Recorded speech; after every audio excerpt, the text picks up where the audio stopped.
Focus reality and agro farming వారు premium farm land projects మన పొలం ఫేజ్ 1, 2 మరియు 3 కంప్లీట్ చేసుకొని మన పొలం phase 4 Wasar village at Narayana Khed లో ఆగస్టు 15 ఇండిపెండెన్స్ డే రోజు గ్రాండ్ లాంచ్ చేయడం జరుగుతోంది. లాంచింగ్ మరియు ఇండిపెండెన్స్ డే సందర్భంగా 5 గుంటాస్ ల్యాండ్ అవుట్ రేట్ లో బుక్ చేసుకున్న వారికి 1,50,000 రూపాయల డిస్కౌంట్ తో పాటు 2 గ్రాముల గోల్డ్ ఫ్రీగా ఇస్తున్నారు. పూర్తి వివరాలకు సంప్రదించండి. ఓం మహాగణాధిపతయే నమః. ఓం గురుభ్యో నమః. ఓం శ్రీమాత్రే నమః. పరమేశ్వర స్వరూపమైనటువంటి జ్యోతిష, వాస్తు మరియు ఇతర అనేకమైనటువంటి శాస్త్రములను మనకు అందించినటువంటి మహర్షులకి నమస్కారం.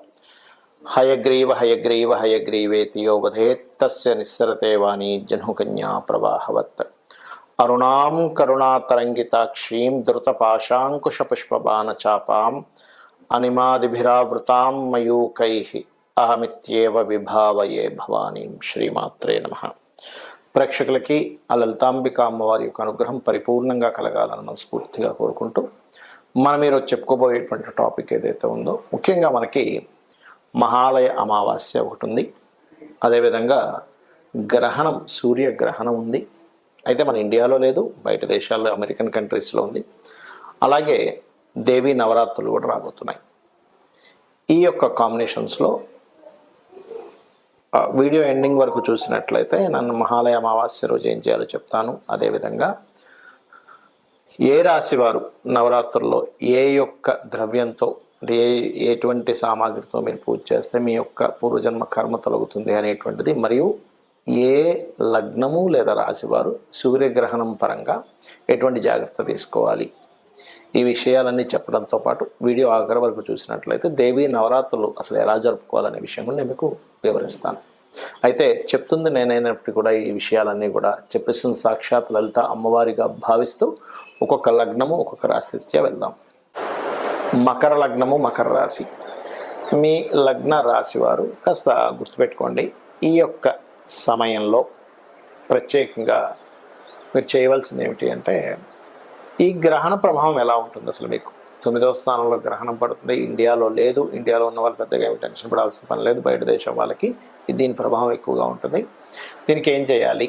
9వ స్థానంలో పడుతున్నందుకు కాస్త లాంగ్ జర్నీ చేసేటప్పుడు, బ్యాంక్ ట్రాన్సాక్షన్స్ చేసేటప్పుడు, తండ్రి గారి ఆరోగ్య విషయంలోని లేదా తండ్రి తరపు వారు, తండ్రి సమానులు వారితో అనవసరంగా ఏదైనా వాగ్వివాదాలు వస్తున్నాయి. లేదా గురు సమానులు, గురువు గారు, ఒక్కోసారి చూడండి అంత బాగానే ఉంటుంది, గురువు గారితో ఏదో ఒక గొడవ వస్తుంటుంది. అటువంటి విషయాల్లో లేదా మీ కాలేజీలోనో స్కూల్స్లోనో మీకు విద్య నేర్పేటువంటి గురువులు, వారితో ఏదైనా ఇబ్బందులు ఏమైనా వస్తున్నాయా అనేటువంటి చూసుకోండి. అటువంటివి రాకుండా చూసుకోండి. అలాగే మరొక విషయం ఏంటంటే, ఇక్కడ ఈ మహాలయ పక్షాలు కూడా మనకు వస్తున్నాయి కాబట్టి ఈ మహాలయ పక్షాల్లో సర్వసాధారణంగా మనం మీరు చేసేటువంటి పిండ ప్రదానాలు కావచ్చు, మహాలయ అమావాస్య కూడా వస్తుంది మనకి. సో అమావాస్య ఎలాగా ఉంది కాబట్టి పిండ ప్రదానాలు మరియు అదేవిధంగా ఇవన్నీ ఏవైతే ఉన్నాయో వీటితో పాటు మీరు ఎక్కువగా చేయవలసినటువంటి దానము పెసలు దానంగా ఇవ్వండి మహాలయ పక్షంలో. మరియు అదేవిధంగా వీలైతే గనక ఈశ్వరుడికి బిల్వపత్రంతో అభిషేకం చేసుకోండి. వీటితో పాటు మనకి దేవీ నవరాత్రులు కూడా వస్తున్నాయి. ఈ దేవీ నవరాత్రుల్లో 9 రోజులు కూడా మీరు ఏ పదార్థాన్ని అమ్మవారికి నైవేద్యంగా పెట్టాలి? పెసలతో చేసిన పదార్థాన్ని నైవేద్యంగా పెట్టండి. రెండవది, తెల్లటి పుష్పాలతో అమ్మవారికి ఆరాధన చేయండి. అదేవిధంగా చెరుకు రసము, పాలు, క్షీరం అంటారు, పాలతో కనుక మీరు అభిషేకం చేసినట్లయితే అమ్మవారికి ఈ యొక్క 9 రోజులు కూడా పాలు, పెరుగు, తేనె ఇటువంటి పదార్థాలతో కనుక శ్రీచక్రం మీద అభిషేకం కనుక చేసినట్లయితే పూర్వజన్మ కర్మ అనేటువంటిది తొలగుతుంది.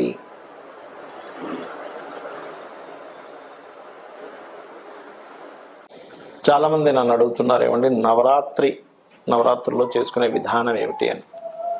ఒకటే గుర్తుపెట్టుకోండి, నవరాత్రికి ముందు అమావాస్య దాటిన తర్వాత నుంచి మనకు ఒక్కొక్క రోజు ఉంటుంది నవరాత్రులు.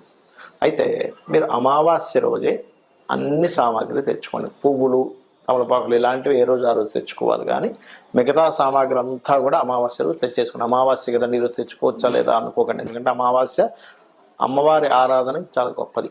ఇది గుర్తుపెట్టుకోండి, పాయింట్ నెంబర్ 1. రెండవది, రేపు పొద్దున నుంచి పూజ చేస్తాము అన్నప్పుడు ముందు రోజు స్వచ్ఛమైనటువంటి ఆవు నెయ్యి కలిపినటువంటి అన్నాన్ని ముందు రోజు స్వీకరించాలి అని శాస్త్రవచనం. అలాగే మీరు చక్కగా అలంకరణ చేసుకునేటప్పుడు మీ యొక్క మందిరం ఏదైతే ఉంటుందో ఇక్కడ మీరు ఈ వేప మండలతోని అదేవిధంగా మామిడి తోరణాలతోనే అలంకరణ చేసుకోండి మీ యొక్క పూజా మందిరాన్ని, లేదా ఇంటిని కూడా అలా అలంకరణ చేసుకోవచ్చు హ్యాపీగా. దీంతో పాటు సంకల్పము ఆచమనం చేయకుండా ఎప్పుడు కూడా పూజ ప్రారంభించకూడదు. ఎందుకంటే సంకల్పము ఆచమనం చేయనటువంటి పూజ ఎక్కడా కూడా అది ఫలితాన్ని ఇవ్వదు, గుర్తుపెట్టుకోండి. అలాగే మరొక విషయం ఏంటంటే మీరు ఖచ్చితంగా కలశాన్ని పెట్టుకోవాలి. ఆ కలశంలో మీకు గంగా యమున సంబంధించిన ఏమైనా అక్కడ నీరుంటే అది వేసుకొని చేస్తే చాలా మంచిది. అలా లేని పక్షంలో మీరు చక్కగా మామూలు ఇంట్లో ఉండేటువంటి మంచినీరుని వేస్తూ గంగేచ యమునేచ అనుకుంటూ అదే గంగా నీరుగా భావిస్తూ వేయండి. దాంట్లో పర్టికులర్గా 5 రకముల ఇవి అంటే జమ్మి, మామిడి, అదేవిధంగా నేరేడు, వేప ఈ రకమైనటువంటి ఆకులు అందులో వేయాలని చెప్తుంది. మరియు దీంతో పాటు ఇక్కడ బిల్వ పత్రాన్ని కూడా వేయచ్చు. అదేవిధంగా కలశం ఖచ్చితంగా పెట్టాలి. ఈ కలశంలో కొంతమంది నవరత్నాలు, బంగారం కూడా వేస్తారు, వేయచ్చు. కాకపోతే కలశాన్ని గుర్తుపెట్టుకోండి, అది మీరు వెండి కలశం పెడతారా, ఇత్తడి పెడతారా, పంచలోహాలతో పెడతారా, మట్టి కలశం పెడతారా, ఏదైనా కానీ మొత్తం పూజ అయిపోయిన తర్వాత 9 రోజులు అయిపోయిన తర్వాత 9 రోజులు కదిలించకండి. దాన్ని అయిపోయిన తర్వాత ఖచ్చితంగా మీరు ఆ యొక్క కలశంలో ఉన్నటువంటి ఆ బంగారం, నవరత్నాలను తీసేసుకొని ఆ కలశాన్ని మాత్రం దానం చేయాలని చెప్పి శాస్త్రవచనం. దానంగా ఇచ్చేసి ఆ కలశం మీరు వాళ్ళ ఇంట్లో పెట్టుకోకూడదు, గుర్తుపెట్టుకోండి. అది వెండి కావచ్చు, బంగారం కావచ్చు, పంచలోహాలు కావచ్చు, ఇత్తడి కావచ్చు, ఏదైనా కావచ్చు, గుర్తుపెట్టుకోండి. అలాగే మరొక విషయం ఏంటంటే ఇక్కడ మీరు ఈ నవరాత్రులు చేసేటప్పుడు నేల మీద నిద్రపోవడము, చక్కగా ఎర్రటి వస్త్రాలు కట్టుకోవడము, ఒక పీటలాగా ఏర్పాటు చేసుకుని దాని మీద వస్త్రాన్ని పెట్టి బియ్యాన్ని దాని మీద వేసి కలశాన్ని పెట్టండి. ఖచ్చితంగా శ్రీచక్రం ఉండాలి. శ్రీచక్రం లేనటువంటి వారు కనీసం అమ్మవారి ముందుని చేయొచ్చు ఆరాధన. మరియు అమ్మవారి యొక్క బొమ్మని చక్కగా తీసుకొని దానికి చీర కట్టడము. అయితే ఏ రోజుకి ఆ రోజు చీర మార్చితే చాలా మంచిది.